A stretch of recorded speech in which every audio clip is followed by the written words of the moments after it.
Hey everybody, welcome to Cast and Court TV. This is your girl, Miss Public Info, here with the latest and greatest and sometimes hated updates of the most high-profile cases going on around the country. It's been a jam-packed day already, so let's get to it.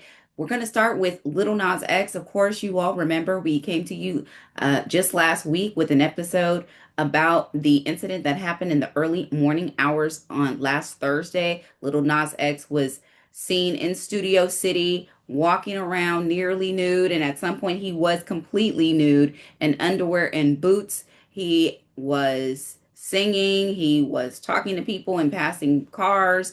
Obviously, there was literally almost no one on the street, but he did make contact with police at that point, and he was subsequently arrested. Now, the charges at the time were battery against a police officer, but they were misdemeanors. We thought they were going to be misdemeanors.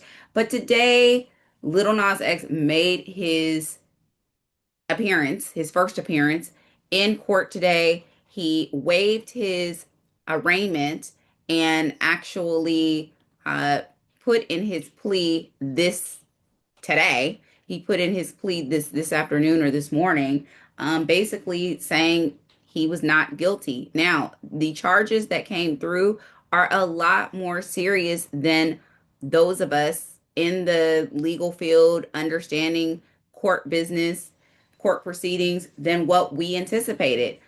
I got this one wrong, and so did so many others. The anticipation was that Little Nas X will be looking at misdemeanors, but that is not so. Little Nas X is actually looking at felonies. He was charged with 4 felonies, and I'm going to explain why these were felonies and not misdemeanors. Now, he could be facing up to 10 years in prison, which I doubt that he's going to even face that length of time, if any prison time, but we'll talk about that. Just because of the fact that he's likely a first time offender and all of that. But that doesn't mean that this isn't serious, because it very much is. He was charged with 3 counts of battery with an injury on a police officer and 1 count of resisting on an executive officer.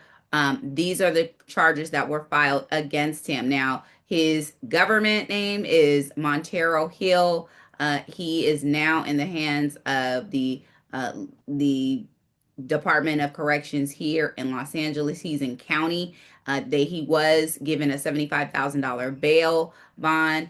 I'm assuming he's going to be able to make bail and get that. He'll be out if he makes bail today, which I'm sure he already has. He'll be out probably by now.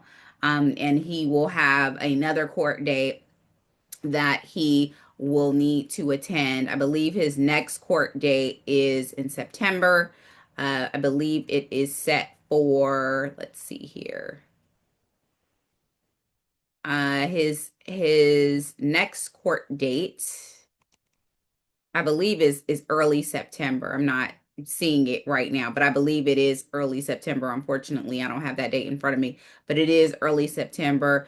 And during this time in which he's awaiting this next court appearance, and as I told you, he waived his arraignment, so he actually entered his plea today instead of waiting for that arraignment to do that, the future arraignment to do that. Usually, what would have happened in this sort of situation is that someone would have, been given a bail hearing this morning, which is normal for someone who was jailed Thursday or Friday and spent the weekend in jail, and then given their bail hearing. And then usually they're given an additional arraignment date to enter their plea. So this is allows them to sort of get their ducks in a row, whatever attorneys that they need, in this, that, and the third. But in this particular case, Mr.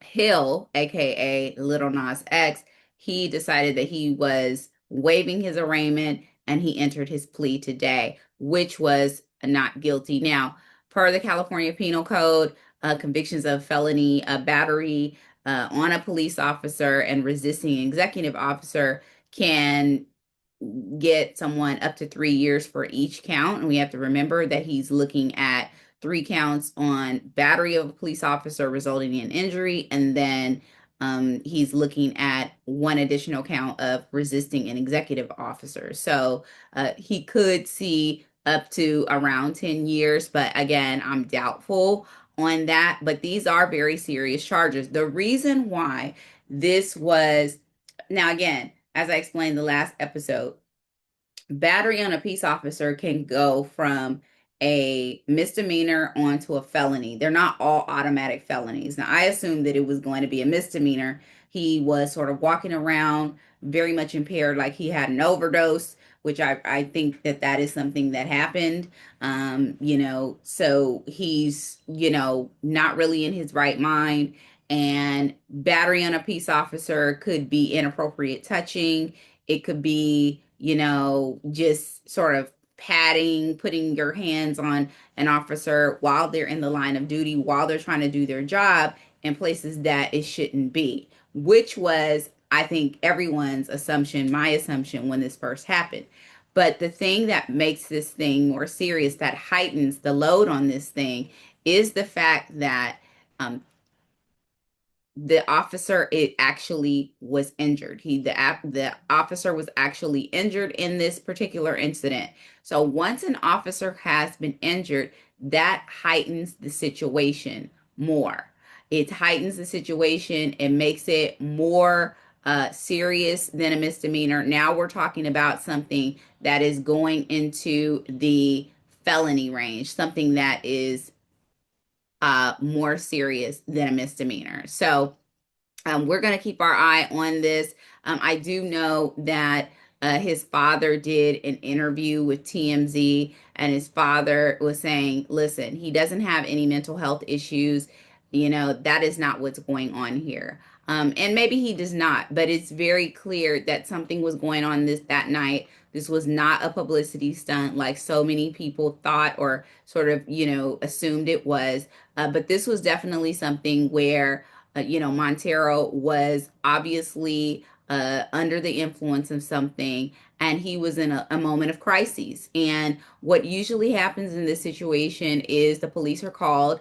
They're called to put that person, they'll put them in what they call protective custody, and then they will make sure that that person gets to a hospital, which did happen for him, and they make sure that he gets to he's booked and everything. And he actually wasn't booked until after he was in the hospital, released from the hospital. So that is that on Lil Nas X. Now, we're going to get into this situation with P. Diddy and the Gloria Estefan. Now, everyone may be a little bit wonky on this or may not remember all of this because this was a very interesting situation. This is when Gloria Estefan actually was named in a lawsuit that had to do with Sean Combs. Now, this person that filed this person filed this lawsuit back in April. This individual, Manzaro Joseph, named both Gloria Estefan and her husband, Emilio, in the lawsuit alleging, in the same lawsuit in which they alleged that they were drugged and transported against their will during the 17th birthday party of Christian King Combs. Now, this supposedly happened in Florida on Star Island. Gloria Estefan and Emilio are actually neighbors with Sean Combs. And so this person said that while he was being dragged from location to location, he was dragged through a tunnel, through the neighbor's house, which was Gloria and Emilio Estefan's house, and that, Gloria Estefan saw him and she said, somebody get him an ambulance, and they wouldn't. And it was just a whole thing, this whole thing. Well, the judge actually threw out the allegations against the Estefans. He threw that out back on July 24th. The judge said nope. And then the judge gave Mr. Joseph, the plaintiff, time to amend his lawsuit. So the other allegations involved in the lawsuit, allegations outside of what he had to say about the Estefans. Um, now the Estefans are saying, well, we're glad this is been dropped. But we are now thinking of filing a defamation lawsuit against Mr. Manzaro because he named us in something we were not involved in. We are just neighbors to Sean Combs. That is it. How can you name us in something just because we're neighbors? So they're saying, no, this is not okay. We're going to sue you because we work hard for our reputation. Emilio was quoted as saying the following: listen, I'm so glad they threw the whole thing out of court because it is ridiculous. He said, number one, we were not in Miami at the time. We were in New York. So though they are neighbors on that Star Island, he says we weren't even present in Miami at the time. We were actually in New York. So there's no way that he saw us or that Gloria, looked at him bloodied and beat up and said, oh, get this man to an ambulance. He went on to say, we're going to have to file a lawsuit against them because, we work hard to develop a reputation for many years. We have a family and it hurts the kids sometimes what they hear. And basically said that Mr. Manzaro is going to have to pay for everything as it relates to the lawsuit because Emilio says that the Estefans' reputation has been dragged through the mud just because they're neighbors with Sean Combs. He says this is unfair to them. He says they've never had anything to do with any of that. And he says, I'm just glad that it's over. Gloria Estefan said the same thing. But he said, the fact is that he's set this up to make money. But now he's going to have to pay for it was essentially what he said. And I believe Gloria Estefan, she said, or he goes on today, actually, he went on to say, I'm glad that it's over, but I think they're going to hear from me now because they have to pay for it. They're going to have to pay and probably apologize. All that was a setup to make money, and that's not going to happen. You cannot have a tunnel in Star Island because it's all water. It's an island, he said. So I think that's very interesting. Let's see. Gloria also had something to say. She says it should be laid to rest. We have nothing to do with that. And it's just sad that because we're neighbors, that you get thrown into stuff. So obviously, there's a lot still going on with the Sean Combs of it all. Sean Combs is still awaiting his sentencing, which is set for October 3rd, and all of that. But the Estefan said we have nothing to do with it, and we are not having it. Now, Manzaro has still been given time by the court to amend his lawsuit, so that basically the math is not mathing, so we're going to give you time to straighten your math out. That's what the judge is saying in this situation. And Diddy's attorneys, they said, no sane person reading this complaint could credit this story.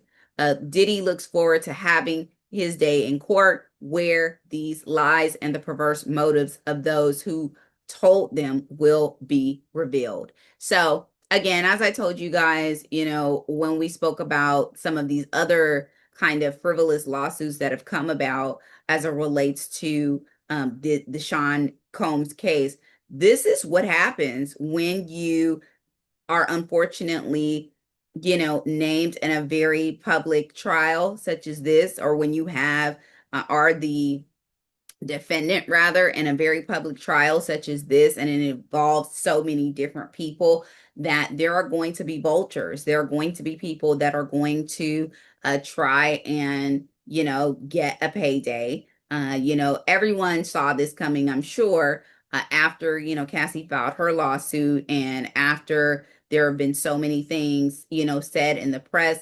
There's been a lot of public things we've all seen as it relates to Sean Combs.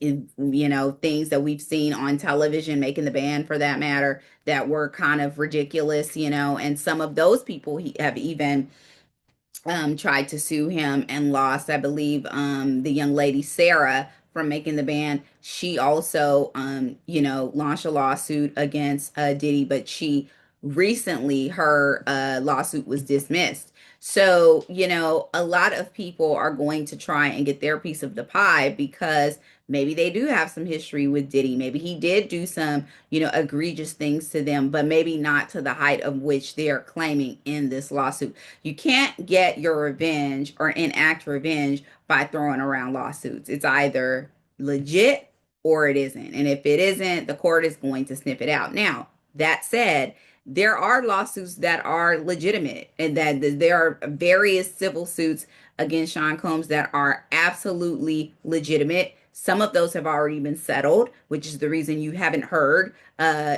anymore about some of those suits. You won't because he's already settled some of those, but some of them haven't. And you will continue to hear about those.